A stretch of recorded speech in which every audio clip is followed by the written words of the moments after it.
and welcome to Techbelt. In today's video I will be talking about our polyester dewatering belt. Our dewatering belts are typically found in companies that process and wash vegetables and salads.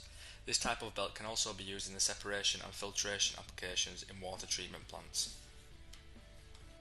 Our dewatering belts are offered in white or blue and typically have a 2mm square aperture which allows for fast and efficient water drainage. The working temperature for these belts is plus 150 degrees Celsius to minus 75 degrees Celsius. The belt edges are reinforced with either PU or PVC that encapsulate the yarns, preventing them from fraying and falling into the products. If you would like more information, please contact us at sales@techbelt.com or call us on 01422 366 386. For our overseas customers, please call us on +44 1422 366 386. Thank you.